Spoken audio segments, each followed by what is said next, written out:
Hello, देखिए आज अपन इस वीडियो में सिर्फ डिमांड फैक्टर के बारे में देखेंगे। इलेक्ट्रिकल इंजीनियरिंग के अंदर डिमांड फैक्टर क्या होता है। तो सबसे पहले मैं आपको इसका फॉर्मूला ही बता देता हूँ। मैं डिमांड फैक्टर का फॉर्मूला होता है maximum demand of a system, मतलब एक सिस्टम की जो मैक्सिमम डिमांड हो सकती है वो कितनी है upon total connected load on the system, मतलब उस सिस्टम में टोटल कनेक्टेड लोड कितना है और जो मैक्सिमम डिमांड है उस सिस्टम की वो कितनी है। देखो आपको ये चीज़ मुझे पता है समझ में नहीं होगी आई होगी यहाँ पे। अगर इसको आपको समझना है ना और इससे रिलेटेड जो क्वेश्चन समझना है वो सारी कहानी मैं यहाँ पे ख़त्म कर सकता हूँ, ठीक है। तो मैं आपको ये चीज़ समझाता हूँ। देखो मान लो एक घर है, ठीक है, उसमें 10 बल्ब लगे हैं, ठीक है, ये 1 2 3 4 मैंने ये 10 बल्ब बना दिए। मान लो हर बल्ब जो है ना वो 400 वाट का है। तो मैं अगर आपसे पूछूं कि यहाँ पे अब टोटल कनेक्टेड लोड क्या है, तो आप क्या करोगे, 10 गिनती कर लोगे इंटू हर बल्ब बल्ब कितने वोल्ट का है, वो 40 वोल्ट का। तो टोटल कनेक्टेड लोड कितना होगा, 10 × 40, तो 400 वोल्ट। तो आपको बात समझ में आएगी कि टोटल कनेक्टेड लोड किसको कहते हैं, ठीक है। अब मेरे हिसाब से ये आपके लिए क्लियर होगा टोटल कनेक्टेड लोड क्या होता है सिस्टम पे। मान लो यहाँ पे 10 अलग अलग आइटम होते हैं और हर अलग अलग आइटम की अलग अलग एक वॉट की रेटिंग होती। तो अपन हर जैसे जैसे मान लो कि एक बल्ब होता, ठीक है, वो 40 वाट का होता और दूसरी मोटर होती, सेकंड दो मोटरें होती वो होती 50 वोल्ट की। तो अपन 2 × 50 करके ऐसे करके टोटल कनेक्टेड लोड निकाल सकते थे। आप समझ गए होंगे मैं क्या कहना चाहता हूँ, ठीक है। तो ऐसे करके अपन टोटल कनेक्टेड लोड निकाल लिया। अब देखो बात आती है कि इस फॉर्मूले में मैक्सिमम डिमांड किसको कहते हैं। देखो मैं ये बोलता हूँ कि कोई सा भी घर हो या कोई सी भी जगह हो, बहुत ही रेयर केस होगा कि ये 10 की 10 चीज़ें एक साथ जल जाएगी, है ना। तो मैक्सिमम डिमांड जो होता है ना, तो मैं आपको दूसरी चीज़ यहाँ पे बताता हूँ कि जो मैक्सिमम डिमांड है वो फंक्शन ऑफ टाइम है ना।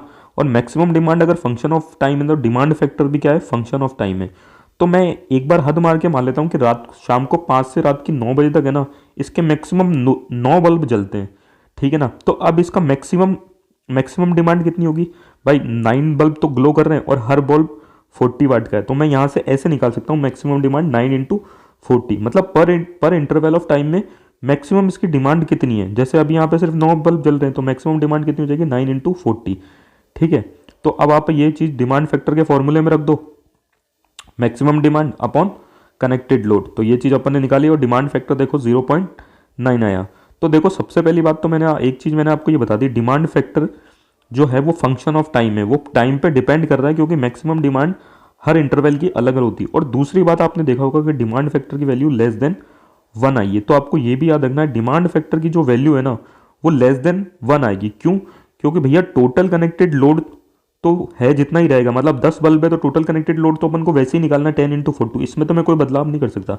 लेकिन ऐसा काम केस बहुत रेयर उसमें आएगा कि भैया ये 10 के 10 बल्ब एक साथ जल जाएं, ठीक है ना। तो मैक्सिमम डिमांड हमेशा टोटल कनेक्टेड लोड से कम रहेगी, इसलिए जो इसका फैक्टर है डाइवर्स डिमांड फैक्टर वो हमेशा लेस देन 1 आता है, ठीक है ना। इन जनरल बोल रहा हूँ, ठीक है। तो आपने ये दो चीज़ देख ली।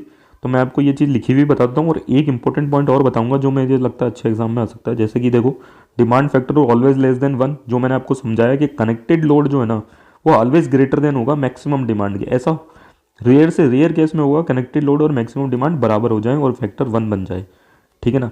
अब दूसरी चीज़ मैंने बताई, demand factor is always change with time और hours to hours use and it will not constant. मैंने आपको बता दिया डिमांड फैक्टर जो है ना वो फंक्शन ऑफ टाइम है ना, टाइम डिपेंडेंट है, वो टाइम टू टाइम चेंज होगा। क्योंकि भैया आप खुद देख लो ना यार कि आपके रात के समय 12 से 1 बजे के दिन में लाइट थोड़ी ना जलती होगी, ठीक है, बंदी रहती होगी, ठीक है। तो इस तरह से अपना सारा कनेक्टेड लोड थोड़ी ना चल रहा है, तो मैक्सिमम डिमांड भी ऐसे टाइम टू टाइम चेंज हो रही है, ठीक है ना। अब देखो ये है वो मेन पॉइंट, ये कहता है, जब मैं आपको रीड कर देता हूँ, लोअर द डिमांड फैक्टर, मतलब जितना डिमांड फैक्टर कम होगा ना less system capacity required to serve the connected load. मतलब जितना डिमांड फैक्टर कम होगा इस कनेक्टेड लोड को सर्व करने के लिए सिस्टम की जो कैपेसिटी होगी, जो इसको इस सिस्टम को जो सर्व करने के लिए जो इक्विपमेंट होंगे उनकी कैपेसिटी भी उतनी ही कम होगी, ठीक है ना। तो आप इसको ऐसे समझ लो कि देखो यहाँ पे 3 बल्ब है ना, मान लो वापस वो 40 वोट ईच के हैं, सॉरी 10 वोट ईच के हैं, ठीक है। तो कनेक्टेड लोड कितना हो गया, 30 वोट हो गया। लेकिन मैं बोलता हूँ कि ये 2 बल्ब भी चल रहे हैं, 2 बल्ब भी चल रहे हैं, मैक्सिमम डिमांड इसकी 2 बल्ब की है। तो वापस से अपन हम डिमांड फैक्टर निकाला 0.6, मतलब डिमांड फैक्टर 0.6 आया क्योंकि अपनी मैक्सिमम डिमांड क्या है, कम है। तो इसके हिसाब से ही जो सिस्टम के इक्विपमेंट की कैपेसिटी होगी वो भी इस डिमांड फैक्टर के हिसाब से कम होती चली जाएगी। मान लो ये 0.7 होती सॉरी मैं बोलता हूँ 0.5 आती, तो ये जो सिस्टम इक्विपमेंट लगते हैं इस कनेक्टेड लोड को सर्व करने के लिए है ना, तो उनकी कैपेसिटी भी इस डिमांड फैक्टर के घटने के साथ घटती जाती, ठीक है ना। तो ये वाला पॉइंट आपको याद रखना है, मैं इसको फिर से रीड कर देता हूँ।